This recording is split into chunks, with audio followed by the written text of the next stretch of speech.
ये सीरीज़ का 4th lecture है। उम्मीद है आप लोगों को समझ और पसंद दोनों आ रहा है।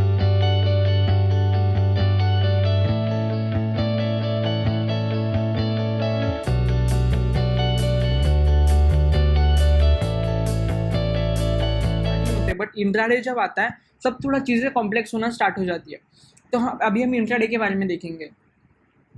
तो इंट्राडे में क्या होता है? इंट्राडे में सिंपल है, इंट्राडे में सीओ है, कवर ऑर्डर। इंट्राडे में है OCO, one cancels the other order. उसके बाद है एएमओ, आफ्टर मार्केट ऑर्डर। पहले सिंपल ऑर्डर की बात करते हैं। Simple order is same as market, same as delivery. Market open है, आप खरीदना चाहते हो, फिर यहाँ पे आता है, फिर आप खरीदना चाहते हो, मार्केट ओपन है और अब तब आप खरीदना चाहते हो तो सिंपल ऑर्डर आएगा। फिर आता है ऑर्डर टाइप। ऑर्डर टाइप में आएगा मार्केट के प्राइस में खरीदना चाहते हो, जो कि अभी चल रहा है 1358। फिर लिमिट आएगा, हमें खरीदना था लिमिट में 1356 इंट्राडे के लिए। फिर आएगा SL limit. Stop loss limit में क्या होगा? ट्रिगर होगा price same to same triggers. ये सेल करने टाइम काम आता है, ये फिर से दोनों सेल करते टाइम काम आता है, एसएल लिमिट और स्टॉप लॉस लिमिट और स्टॉप लॉस मार्केट। तो इंट्राडे। फिर सिंपल पे क्लिक करेंगे। लिमिट में आप उसे कितने प्राइस में खरीदना चाहते हो, एसएल लिमिट मतलब आप उसे कितने ट्रिगर प्राइस में आप इसे कितने में प्राइस मतलब कितने प्राइस में आप इसे खरीदना चाहते हो। मैं इसे खरीदना चाहूँगा 1356 पे। ट्रिगर मतलब कब जाके ये ऑर्डर ट्रिगर हो जाए, 1355। ये सेलिंग के टाइम काम आता है। देखो अब इसे खरीदते टाइम इसे थोड़ा लॉजिक से समझने की कोशिश करते हैं। मैं इसे खरीदना पसंद करूंगा 1356 पर।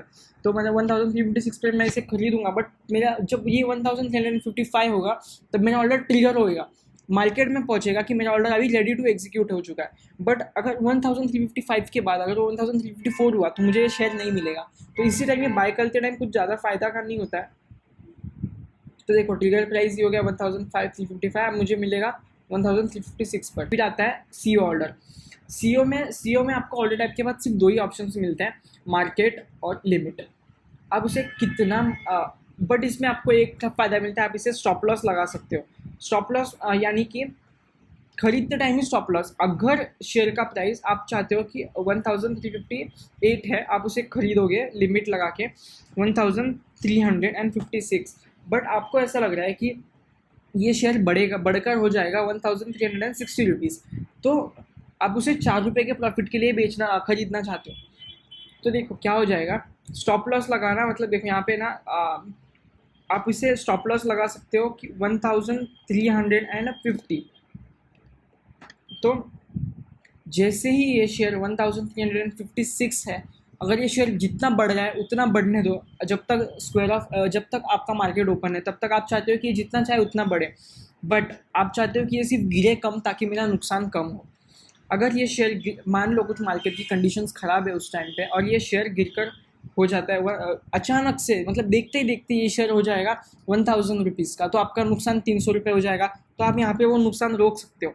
वो कैसे कि आपने यहाँ पे नुकसान यहाँ पे लगा दीजिए, आप 6 रुपये से ज़्यादा नुकसान सहन नहीं कर सकते समझो। तो आप यहाँ पे लिखोगे 1350 रुपीज़। तो 1350 पर जैसे ही ये शेयर टच करेगा आपका शेयर बिक जाएगा और आप 6 रुपये के लॉस से बाहर निकल जाओगे, जो कि लॉस ज़्यादा हो सकता था मार्केट के बुरे कंडीशंस के कारण, वो स्टॉप लॉस की वजह से हुआ सिर्फ 6 रुपये। तो ऐसे करके कॉम्प्लेक्सिटी ऑर्डर आपको काम आएगा।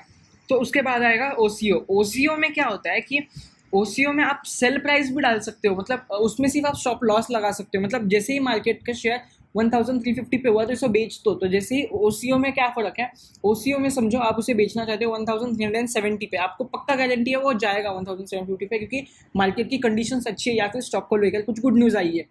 तो उसके तो वो जैसे ही वो 1750 पे जाएगा, आप चाहते हो कि वो अपने आप बिक जाए, आपको कुछ करना ना पड़े, तो वो आप कर सकते हो ओसीओ ऑर्डर्स में।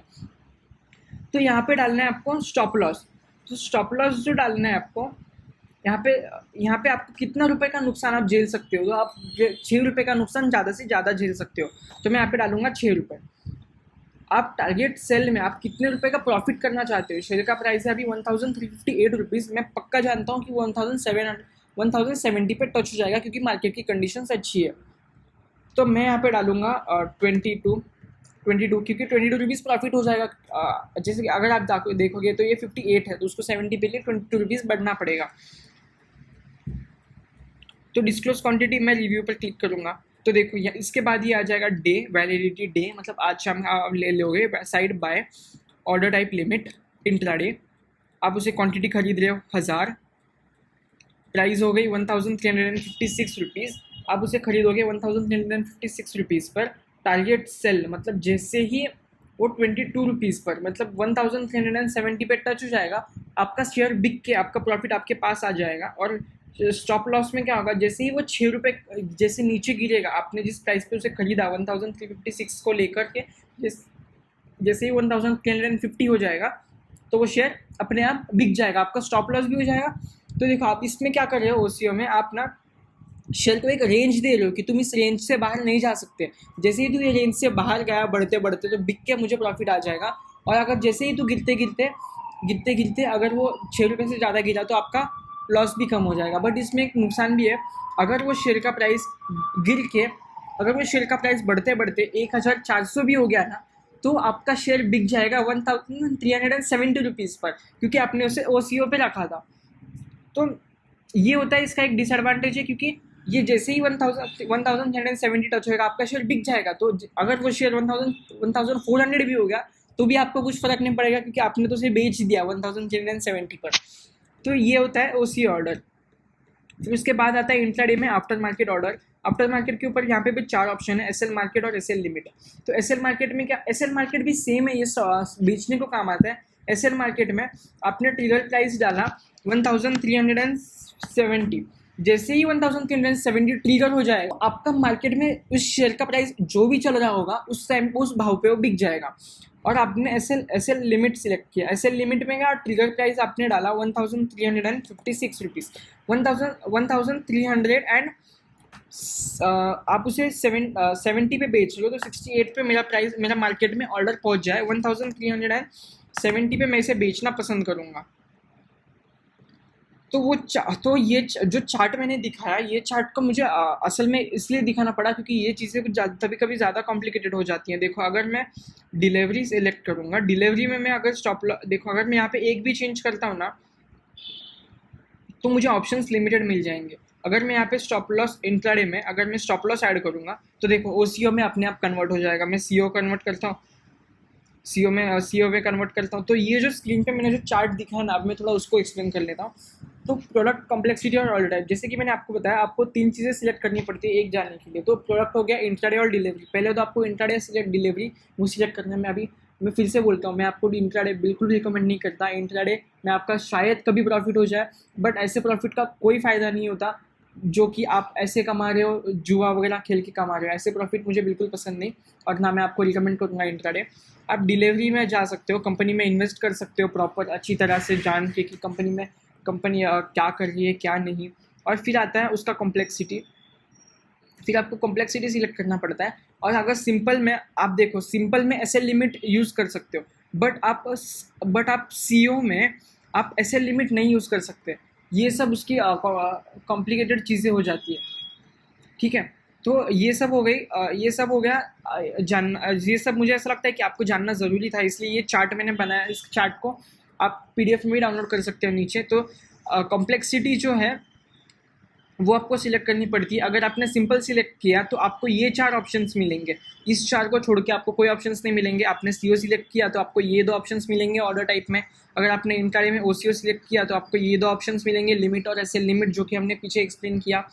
अगर आप एएमओ सिलेक्ट करोगे तो आपको लिमिट मिलेगा और एसएल लिमिट मिलेगा। आप अभी ये वो सब हो गया इंट्राडे। अगर आप डिलीवरी सिलेक्ट करोगे तो डिलीवरी में एक फ़ायदा है, आप सिंपल और एएमओ कुछ भी सिलेक्ट करो तो चारों ऑप्शंस मिल जाएंगे डिलीवरी में, मार्केट, एसएल लिमिट और एसएल लिमिट। बट लिमिट और स्टॉप लॉस लिमिट जो है वो आपको डिलीवरी में हर रोज़ लगाना पड़ता है, क्योंकि अगर आपको लिमिट लगाना ही है डिलीवरी में तो आप चाहते हो कि आपका नुकसान, आपका ने जो शेयर खरीदा है, आपने 1350 से 8 का वो मेट्रोपोलिस का शेयर खरीदा और आप नहीं चाहते कि वो 1000 रुपये से ज़्यादा गिरे, तो आपको रोज़ सुबह उठकर डिलीवरी में आपको स्टॉप लॉस लगाना है। तो आपको एक स्टॉप लॉस का लिमिट ऑर्डर रोज़ देना पड़ेगा, ये डिलीवरी का डिसएडवांटेज है।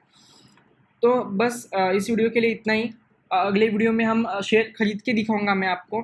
डिलीवरी में आपको मैं शेयर्स मेट्रोपोलिस का खरीद के दिखाऊंगा, मैं खरीदूंगा, मैं मार्केट चालू हो गया भी खरीद के दिखाऊंगा और एएमओ में भी खरीद के दिखाऊंगा, ताकि आपको कुछ डाउट्स ना हो। पेमेंट कैसे ऐड करना है बैंक से अपस्टॉक में, फिर ट्रेडिंग अकाउंट से वो कितना चार्जेस लेगा आपसे। अगला वीडियो चार्जेस के ऊपर डिटेल में होगा कि एक शेयर खरीदते टाइम आपको कितने चार्जेस लगते हैं, वो पूरा डिटेल में अगले वीडियो में। अगर मैं मेट्रोपोलिस का खरीदूंगा डिलीवरी और इंट्राडे में तो मुझे कितना चार्जेस लगेगा एक शेयर के पीछे, स्टैम्प ड्यूटी से लेकर 0.01 पैसे तक का मैं आपको डिटेल में बताऊंगा कि चार्जेस क्या होता है। तो मिलता हूँ अगले क्लासेस में, तब तक के लिए इतना ही। Thank you.